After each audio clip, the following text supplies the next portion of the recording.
제가 미국 처음 갔을 때가 1900년 후반대입니다. 2000년 밀레니엄 시작하기 전에 갔는데, 이민 가는 모든 이민자들에게 이렇게 꿈에 사람이 있었어요. 부러운, 닮고 싶은 사람이 있었는데, 김태연 씨라는 분입니다.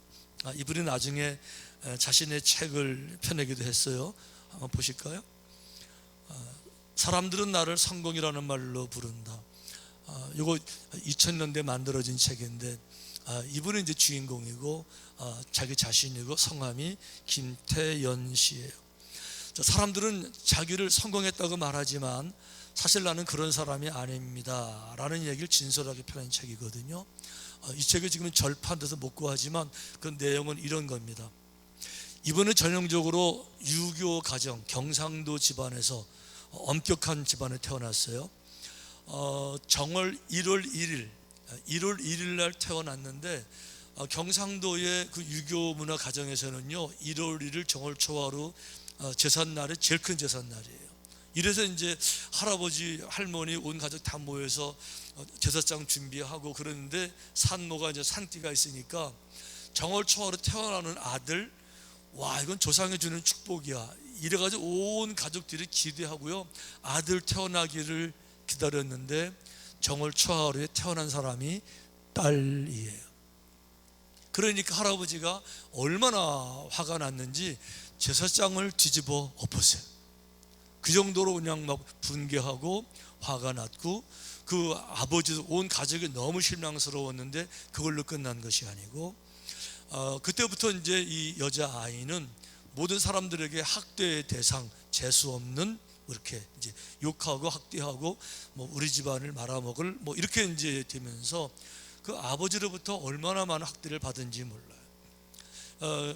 이번 책에 의하면 아버지에게 하도 많이 맞아서 얼굴에 피멍이 들어서 학교를 못 갈 때도 많았고, 또 어느 날은 또 아버지가 술을 먹고 들어와서 그 어머니와 또 자기를 때리니까 자기 동생, 남자 동생이 있었는데 보다 못해서 너무 화가 나니까 아버지를 말리는 과정에서 뭐 어떻게 아버지가 술 먹고 형편 부리니까 같이 싸우는 과정에서 자기도 아버지를 때린 거예요, 아들이.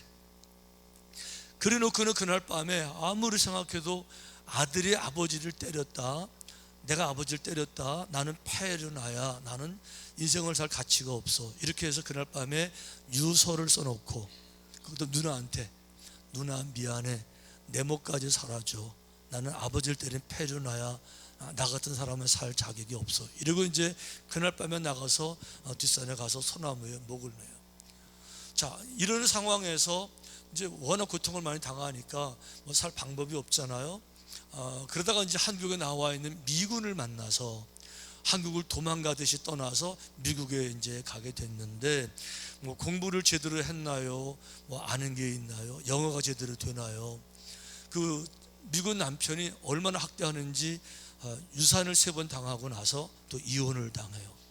이제 그리고 이제 정말 갈 데 없는 상태에서 이분이 드디어 교회, 한인 이민교회를 가게 됐는데, 교회에 가서 이분은 이제 말씀을 들으면서 거기서 주님을 만납니다. 거기서 은혜를 받으면서 믿음의 세계에 눈 뜨면서 내가 시시한 존재가 아니고 하나님의 딸이고, 나는 부족하지만 하나님께는 귀한 사랑받는 자녀를 기억하게 되면서 믿음으로 일어나요. 이분이 이제 새로운 삶을 개척해야 되는데 할 게 없는데 한 가지 하는 게 있었어요. 어릴 때 외삼촌들 하는 태권도를 따라하면서, 태권도가 이제 그 유단자였어요, 이분이. 그러니까 이제 태권도 도장을 차렸는데, 그 체격 작은 아시안 여자가 사범이 돼서 도장을 차리니까 잘 되겠어요? 그거를 정말 힘들게 해서 작은 이끌어 나가는데, 이분이 그때부터 안 되니까 새벽 기도를 나오기 시작했어요. 이분 별명이 기도대장이에요. 새벽에 나와서 울면서 기도하면, 하나님 내 인생이 이렇게 끝나는 겁니까? 이건 안 되지 않습니까? 나를 불쌍히 여겨주세요. 그래서 그런지 하여간 이민교회 새벽기도 특징은 우는 사람들이 엄청 많았어요. 제가 목회하던 교회도요, 한국교회 다르게 새벽에 나오면은 우는 사람들이 엄청 많았는데, 이분도 이제 그런 분이었던 것 같아요. 이분이 정말 은혜를 받고 나니까 이제 힘이 납니다. 할 수 있다는 생각이 들어요. 그 성경에 나오는 얘기, 내게 능력 주시는 자 안에서 내가 모든 걸 다 할 수 있습니다, 뭐 이런 얘기 하는데 영어가 안 되니까 이렇게 말했다 그래요. You can do it, he can do it, yeah, I can do it. 이렇게 이제 너도 할 수 있어요? 그분도 할 수 있습니까? 나도 할 수 있습니다. 이러면서 이제 뭘 깨달았는가 하면, 하나님을 알기 전에는 내 인생이 내 건 줄 알았는데 하나님을 만나고 나니까 내 생명이 내 것이 아니고 하나님의 생명이더라는 거예요. 그게 얼마나 큰 교훈이 됐는가 하면, 내 생명이 내 거라 그러면 당연히 실패하겠지만 하나님께는 실패가 없는 분이시니까 내 생명이 하나님 거라 그러면 나를 그분에게 맡기게 되면 어떻게 내가 실패해? 내가 실패한다는 말은 하나님이 실패한다는 거잖아. 이렇게 되니까 자신감이 붙어가지고요, 도장을 하는데 이게 너무 잘 되는 거예요. 근데 이래가 돈을 좀 벌었는데 거기서 끝난 것이 아닙니다. 그 당시에 2000년대 막 시작한 당시에 미국의 실리콘밸리 IT 산업에 막 이제 벤처 산업 막 부흥될 때 이분은 무지해요. 학교도 잘 못 다녔어요. 무식해요. 근데 돈은 있잖아요. 그러니 이렇게 돈 가지고요, 당시에 정말 뛰어난 엔지니어링, 정말 컴퓨터 박사들, 이런 사람들을 고용해가지고 사업을 하나 차렸어요. 그리고 사업의 목표를 뭐라고 말하는가 하면, 돈을 버는 것이 아니라 나처럼 절망 중에 있는 사람들에게 복음의 빛을 발하는 것이다. 이래가지고 회사 이름을요, 그 IT 산업인데 회사 이름을 등대 라이트하우스 컴퍼니 이렇게 지었어요. 그리고 이분이 사업을 했는데, 중요한 건 여기서 놀랄 준비하셔야 돼요. 2000년대에 이분이요, 미국 전역에 100대 기업 안에 들어갔어요. 감동이 별로 없으세요? 원주 100대 기업 말고, 한국 100대 기업 말고, 캘리포니아 100대 기업 말고 미국 전역의 100대 기업에 들어갔어요. 그러니 모든 이민자들에게는 꿈이죠. 정말 부러운 사람인데, 자, 중요한 건 이거예요. 이제부터가 중요한 겁니다. 자, 한 기자가 인터뷰를 이제 요청했습니다. 그러면서 어떻게 오늘 이런 위대한 성공을 이룰 수가 있었습니까? 라고 물었어요. 그때 이분이, 이 책에서 소개하지만 이분이 아주 중요한 이야기 하나 합니다. 오늘 내가 이 자리에 서고 보니까 인생에서 만들 것들이, 세울 것들이, 준비할 것들이 많이 있는데 제 경험으로는 제일 중요한 것이 뭔가 하면, 마음의 숨구멍은 꼭 준비해야 되고, 누구든지 마음의 숨구멍은 꼭 만들고 인생을 살아야 될 것 같습니다. 이런 얘기를 그분이 해요. 그러면서 자신의 예를 설명합니다. 내 마음은요, 터질 것 같았고 늘 분노로 가득 차 있었고, 화가 나니까 상대방에게 복수하는 것뿐만 아니라 화를 자기 자신에게 쏟아부어서 학대, 그러니까 성실하게 인생을 살아가는 것이 아니라 또 되는 대로 덮어놓고 쾌락을 즐기고 자학하는 이런 삶을 살면서 망가져가고 있을 때 제가 주님을 만났는데, 주님이 내게 알려주신 것이 마음의 숨구멍을 가져라, 그런 거였대요. 그게 뭘 말하는가 하면, 그러면서 우리 한 가지 예를 드는데, 주전자를 예를 들어요. 자, 주전자를 난로 위에 올려놨습니다. 자, 물이 펄펄 끓습니다. 부글부글 막 끓어요. 그럼에도 불구하고 주전자가 폭발하지 않는 이유는 주전자 뚜껑에 숨구멍이 하나 있어서 부글부글 끓어도 그 수증기들이 다 글러 빠져나가서 주전자가 폭발하지 않듯이, 내 마음에 숨구멍이 없었으면, 다른 말로 말하면 내 마음에 용서할 수 있는 마음이 없었으면, 용서의 숨구멍이 없었으면, 용서의 장치가 내게 없었으면, 내가 용서를 실행하지 못했었으면 오늘날의 나는 절대로 없었을 것인데, 내가 주님 만나면서 주님이 내게 주신 것 중에 마음의 숨구멍을 만들어라.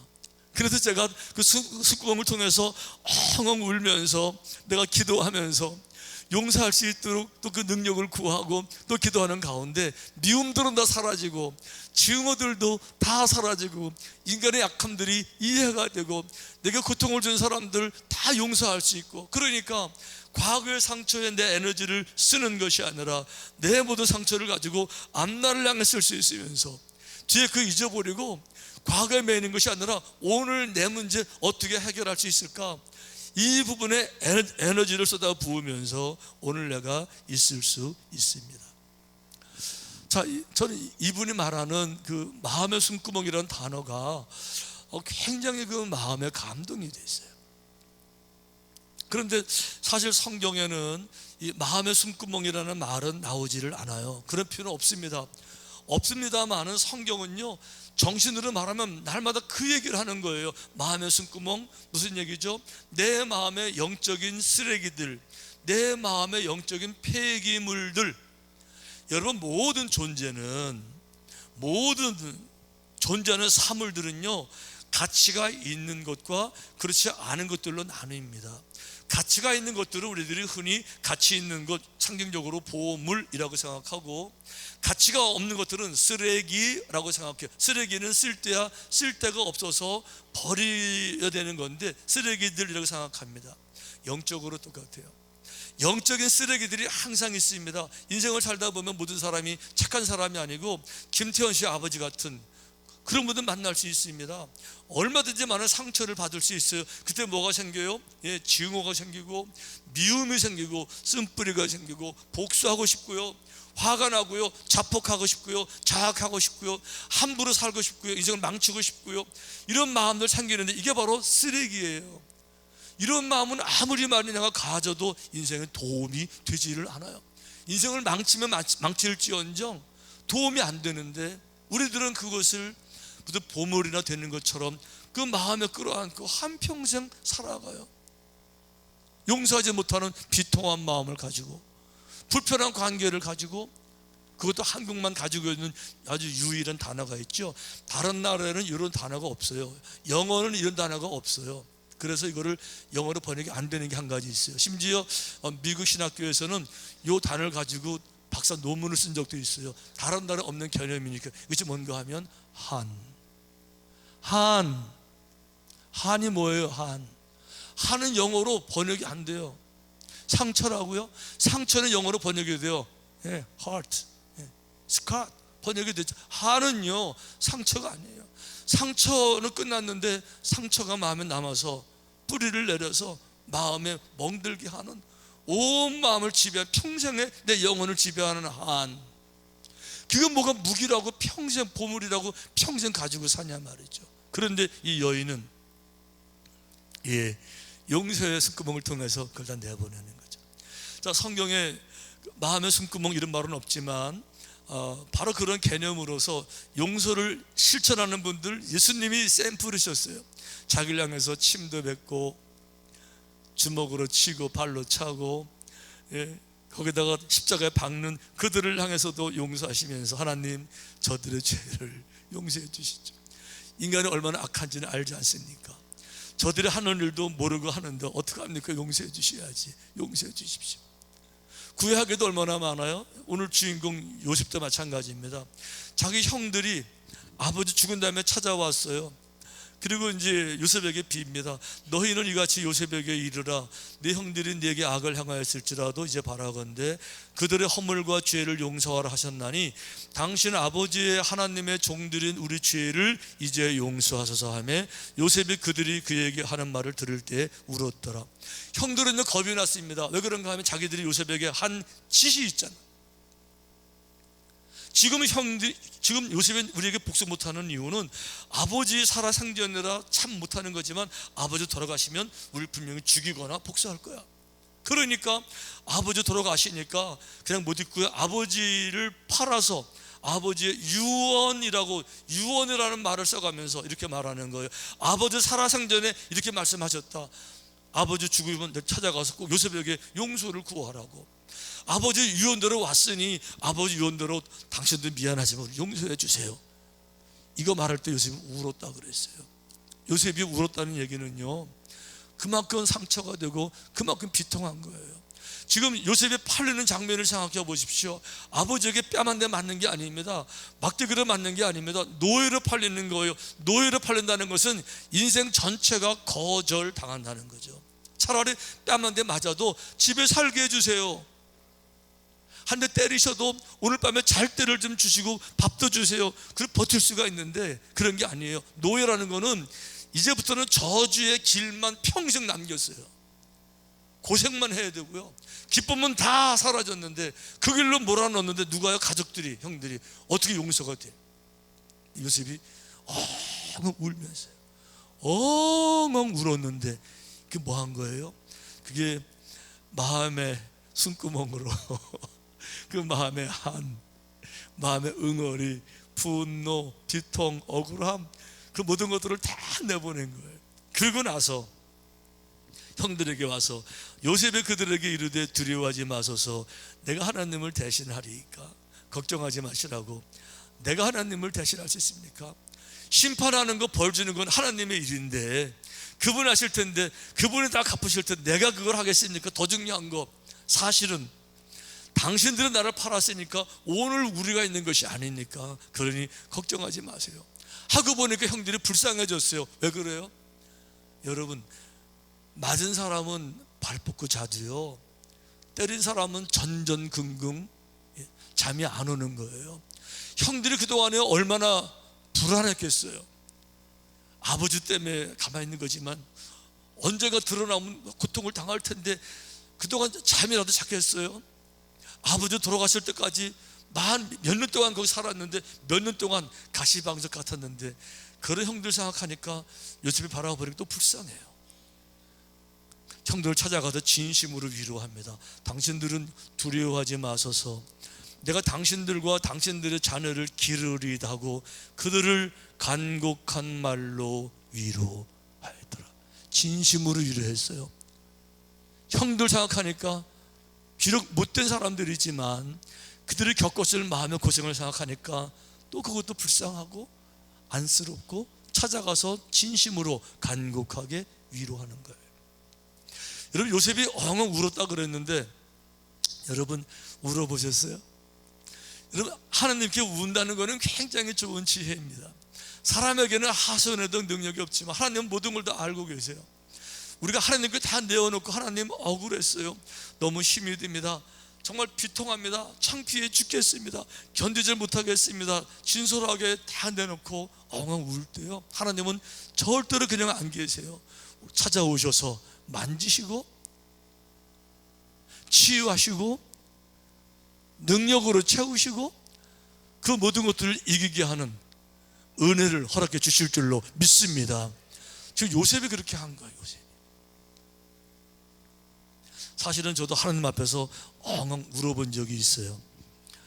꽤 오래전 일인데 너무 억울하고 너무 막 분나고 너무 창피하고 창피당했으니까 진짜 억울하고 한바탕 해주고 싶고 그냥 폭발시켜서 뻔때를 보여주고 싶고 그렇게 할 수가 없고, 그 교회에서는 못 올 것 같아서 제가 일부러 이제 산에를 갔어요. 이제 작은 배낭 하나 가지고 그 물 몇 병 들고 산에 갔는데 깊은 산에 들어갔어요. 사람이 없는 짐승들만 있는 깊은 산에 들어가서 이제 배낭 내려놓고 이제 산 정상을 마주보고, 그리고 이제 소개 얘기를 하기 시작했어요. 하나님, 이게 말이 됩니까? 이럴 수가 있습니까? 하고 이제 몇 마디 했는데 막 눈물이 막 철철 막 넘치는 거 있죠. 거기까지 갈 때까지 한 2시간 올라갔는데 2시간 더 간 것 같아요. 집에 들어갔는데 갈 때까지는 안 울었는데 다 내려놓고 이제 하나님 부르는 순간에 막 눈물이 막 펄펄 막 흘러 넘치는데, 이상하죠? 눈물 날 때 같이 나는 것도 있어요.